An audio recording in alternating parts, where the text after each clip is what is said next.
दोस्तों, अखंड भारत की आवाज़ चैनल पर आप लोगों का स्वागत है। और अभी गांव नौलथा में हम आए हुए हैं और गांव वालों से भी सुना था और कुछ इस गांव के मेरे दोस्त हैं उनसे भी सुना था। नीरज भाई सरपंची का चुनाव लड़ना चाहते हैं और लड़ रहे हैं, तो भाई साहब से पूछ लेंगे क्या कुछ मुद्दे हैं, कैसे मन में आया कि भाई चुनाव लड़ना है। भाई साहब नमस्कार। नमस्कार जी भाई साहब। सबसे पहले आपका हमारे चैनल पे स्वागत है। कैसे हो भाई साहब? पहले तो ये सुना है आपको डेंगू हो रखा है। हाँ, डेंगू हो रहा है भाई जी। अभी बुखार तो नहीं है? हाँ, बुखार है भाई साहब, अभी बुखार है। 4-5 दिन से बुखार चल रहा है। अच्छा, तो ये सुनने में आया कि आप सरपंच का चुनाव लड़ रहे हो। हाँ जी भाई। तो ये बात सच है? हाँ सच है भाई साहब, सरपंच का चुनाव लड़ रहे हैं। अच्छा, और ये भी सुना है कि आपके चाचा जी जिला परिषद मेंबर भी हैं। हाँ, वो जिला परिषद मेंबर भी हैं, पिछली बार जिला परिषद मेंबर बने थे। अच्छा, तो क्या कुछ मुद्दे लेकर आप जो आप चुनाव लड़ रहे हो सरपंची का, क्या कुछ मुद्दे हैं? भाई मेरे गांव में ना सबसे बड़ा मुद्दा तो एक स्टेडियम का है। मेरे गांव में कम से कम भी 400-500 खिलाड़ी हैं। कबड्डी गेम है मेरे गांव का, खेल गांव नौलथा। तो मेरे गांव में स्टेडियम नहीं है। स्टेडियम नहीं है। और मेरे गांव के 4-5 लड़के प्रो कबड्डी में खेल रहे हैं। कोई 30-40 लड़के सरकारी नौकरियों पे लगे हैं स्पोर्ट्स कोटे की वजह से। और बगैर स्टेडियम के भाई साहब बच्चे मेहनत कर रहे हैं और आगे बढ़ रहे हैं। तो भाई मेरे गांव का जो सबसे बड़ा मुद्दा मैं मानता हूं तो वो स्टेडियम का है भाई साहब। अच्छा, एक चीज़ आया अगर है, सबसे पहले जैसे आपने चुनाव का मन बनाया, सबसे पहले घर वालों का क्या रिएक्शन था? और जो आपके निजी मित्र हैं, जो आपका निजी सर्कल है, जो क्लोज सर्कल जिसे बोलते हैं, उनका क्या रिएक्शन था?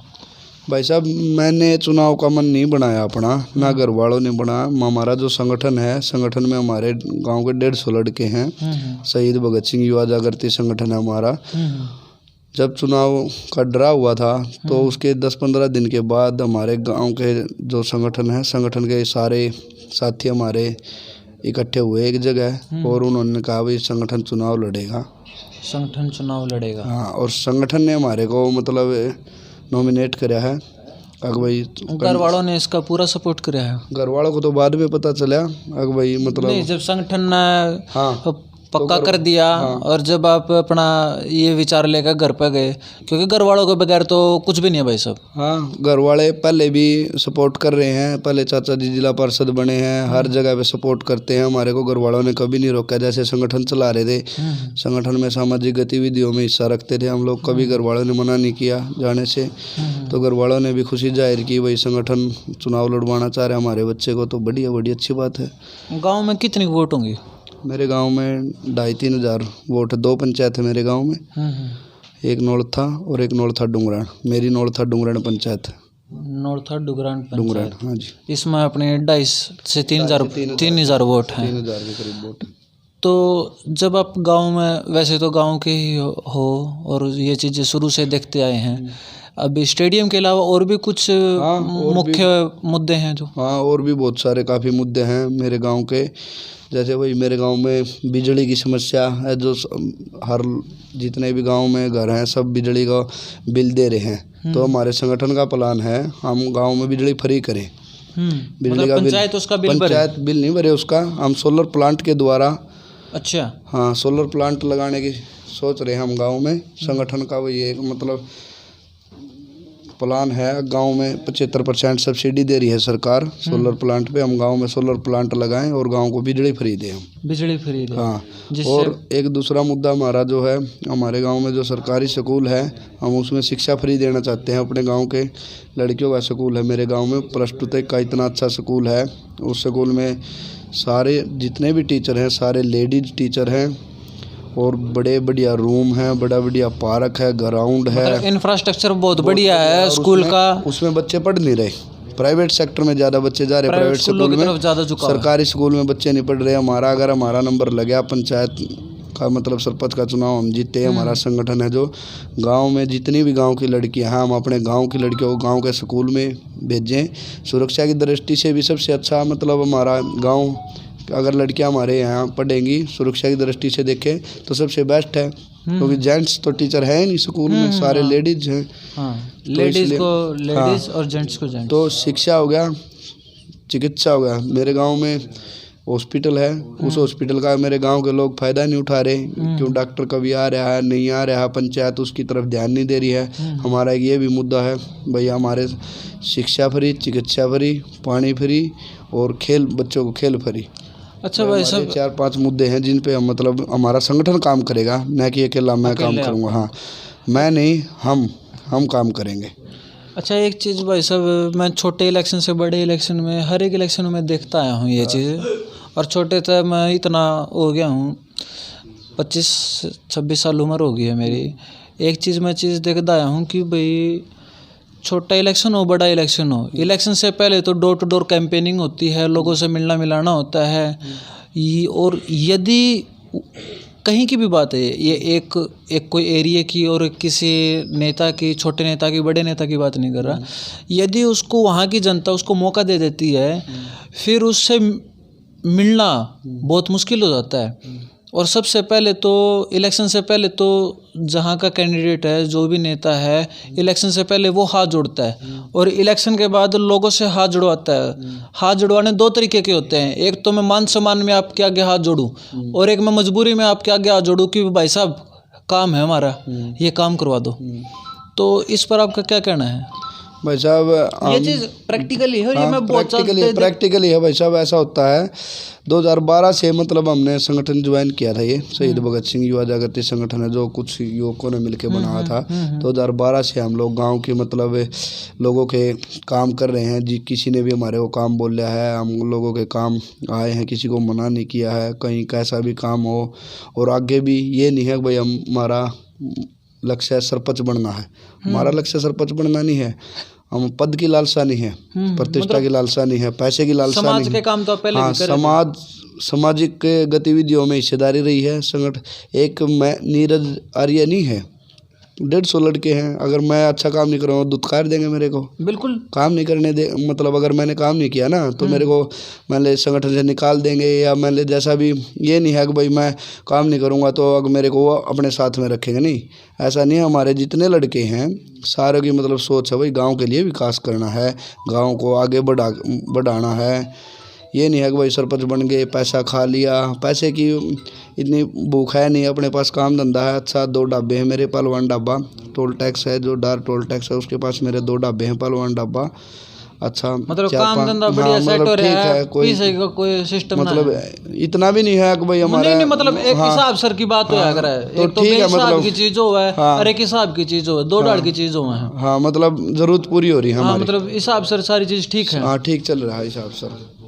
तो इस पर आपका क्या कहना है? वो बात पूरी नहीं हुई कि जैसे इलेक्शन से पहले आज जोड़ते हैं फिर जुड़वाते हैं, इस पर आपकी निजी सोच क्या है? ये है ना, जो लोग ऐसा काम करते हैं वो बगैर सोच के चुनाव में आते हैं, उनका कोई लक्ष्य नहीं होता।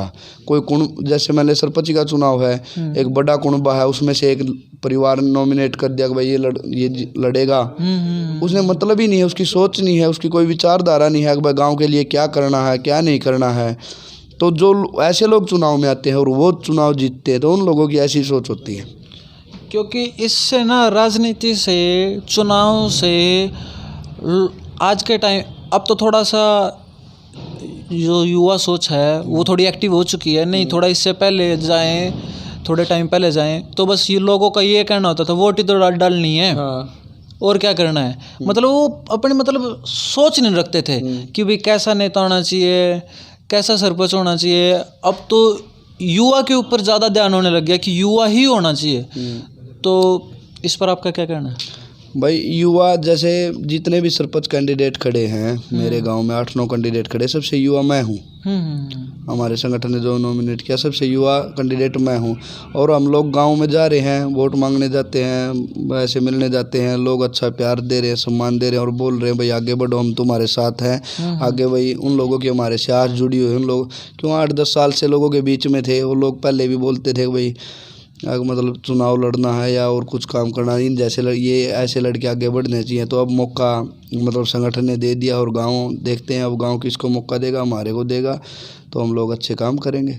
ठीक है, धन्यवाद भाई साहब। अच्छा एक क्वेश्चन और था मेरा कि अभी एक राइट टू रिकॉल एक नियम बनाया है और वो पंचायत के ऊपर लागू होगा। उस पर आपका क्या कहना है? क्योंकि कई सरपंच हैं और कई उम्मीदवार हैं, ये किसी ने फ्रंट में आके ऑन कैमरा तो विरोध नहीं किया है, उसके लिए बोला नहीं है, लेकिन ऑफ कैमरा मैंने सुना है कि उसका विरोध किया जा रहा है। नहीं, विरोध और कोई अड़के कर रहा है भाई साहब, इसका विरोध है। सरकार ने जो भी ऐसी स्कीम लेके आया है, विधानसभा में क्यों नहीं लेके आई इसको, लोकसभा में क्यों नहीं लेके आई, सरपंच में क्यों लेके आई इसको? हाँ, यही कहना है उनका। उनका जो जिन्होंने भी अड़का जो विरोध किया है उनका। ये जो चैनल है अखंड भारत, अपने देश में 2 देश बसते हैं यहाँ पे, एक भारत और एक इंडिया।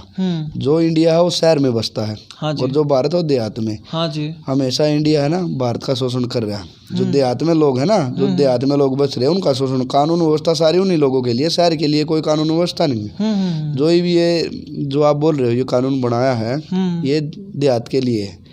ये विधानसभा और लोकसभा में क्यों नहीं बनाया इन्होंने, अपने पे क्यों नहीं बनाया? जो जिन लोगों ने इसका जो विरोध किया है उन लोगों का कहना यही है कि एमएलए पे, एमपी पे, इन पे भी तो ये होना चाहिए, ये पंचायतों पे क्यों होना चाहिए? हो तो सभी पे हो, नहीं तो किसी पे नहीं हो। मेंबर है, सरपंच है, इनकी पढ़ाई वो कर दी इन्होंने भाई, क्राइटेरिया बना दिया क्राइटेरिया। एमपी एमएलए का क्यों नहीं बना? कितने सारे एमपी एमएलए जो है अनपढ़ है वो बने बैठे, बनाया नहीं उन्होंने। ये सब सारे कानून गरीब जनता के लिए, देहात के लिए है। शहर में किसी के लिए कोई कानून व्यवस्था नहीं है, देहात के है जो कि। तो भाई साहब अभी तो बीजेपी और जेजेपी की सरकार है, और इस पर फिर क्या कुछ कहना होगा? क्योंकि ये दोनों ने मिलकर ही इस चीज़ को लागू किया है। भाई ये सरकार, कोई सरकार आ जाओ, कांग्रेस की सरकार आ जाओ, बीजेपी की सरकार आ जाओ, इन्होंने गरीब जनता को लूटने का काम किया। कांग्रेस ने भी, बीजेपी ने भी, और ये जेजेपी ने। इससे पहले इनेलो ने भी प्रदेश को लूटने का काम किया था।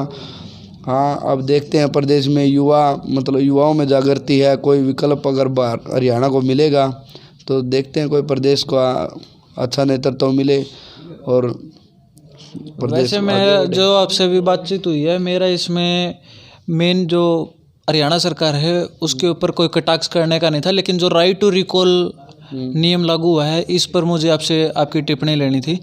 तो धन्यवाद भाई साहब, आपने कोऑपरेट किया, आपने बीमारी के टाइम पे भी थोड़ा सा अपना अखंड भारत चैनल है अपना। हाँ जी, हाँ जी।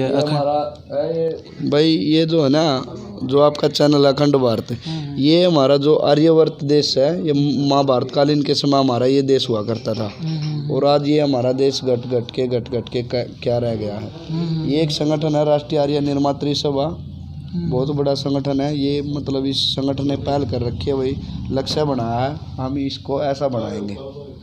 और इस संगठन में हम लोग काम कर रहे हैं। बहुत सारे युवा, 2.5-3 लाख युवा हैं जो हरियाणा में काम कर रहे हैं इस पर्पज के लिए। इसमें कितनी सफलता मिली है? इसमें काफ़ी सफलता मिली है। हमारे को 2007 में संगठन हमने खड़ा किया था। विद्वान लोग हैं, आचार्य लोग हैं। जो हमारा संगठन है, बड़ा संगठन है आर्य राष्ट्रीय निर्मात्री सभा, बहुत विद्वान लोगों ने खड़ा किया है इसको। मैं हरियाणा में 2.5-3 लाख कार्यकर्ता इस संगठन से जुड़े हुए हैं। 2 दिन का कैंप लगता है संगठन का। 2 दिन में अपने देश के बारे में, समाज के बारे में, खाने पीने के बारे में, या हर बार इतवार को लगता है। हरियाणा में 4-5 जगह लगता है, हर बार इतवार को 2 दिन का कैंप होता है। इसमें अपने आर्यवर्त देश के बारे में, अपने धर्म के बारे में, परमात्मा के बारे में, हर विषय पे मतलब चर्चा की जाती है। ठीक। तो जैसे अभी नीरज भाई तो बात हुई, बीमार होते हुए भी फुल कोऑपरेट कराया, टाइम दिया, नहीं तो न्यू कह दिया करें भाई टाइम को नहीं, फ़ोन पे कह दे मैं क्या करदा ना भाई। तो कामा खातर कदे भी भाई टाइम की तो बात इसी है। आधी रात ने भी अगर भाई तो मतलब हमारे को बोलेगा नहीं, कभी भी बोलेगा, आधी रात को भी भाई साहब हमारे को कोई भी काम होगा, सामाजिक काम होगा तो हम उससे इनकार नहीं करेंगे। संगठन के किसी भी बंदे से अगर आप बोलोगे अगर भाई ये काम है हमारे को, तो संगठन का कोई भी बंदा आपको इनकार नहीं करेगा। किसी भी स्थिति में होगा, बीमार होगा, अगर शरीर में एक सांस भी है ना तब भी नहीं मना करेगा। शिक्षा ऐसी मिली हुई है संगठन के साथियों को। ये 2 दिन का जो कैंप है ना, ये कैंप ऐसा है, अगर एक बार आप लगा लोगे ना तो आप भी नहीं मना कर पाओगे। ठीक बात है। तो मुझे तो मिलके बड़ा अच्छा लगा, विचार भी अच्छे लगे, और जो हमारे व्यूअर्स हैं, दर्शक हैं, और वो बताएंगे कमेंट करके इंटरव्यू कैसा लगे, और कुछ क्वेश्चन रह गए हूँ मेरे का नहीं था, क्योंकि सारी चीज़ एक बार में नहीं पूछी जाती। तो किसी भाई के कोई क्वेश्चन है तो कमेंट करके बता दियो। नीरज भाई तो फिर टाइम ले लेंगे और फिर आ जाएंगे और फिर भाई का इंटरव्यू कर लेंगे एक बारी। और एक तो बीमार भी हो रहे हैं, फिर आराम से ठीक होने के बाद तरोताज़ा इंटरव्यू देंगे। बढ़िया, कोई बात नहीं, ठीक है। तो इस वीडियो के साथ मैं अपनी ये वीडियो यहीं पे समाप्त करता हूँ। जय हिंद, जय हरियाणा।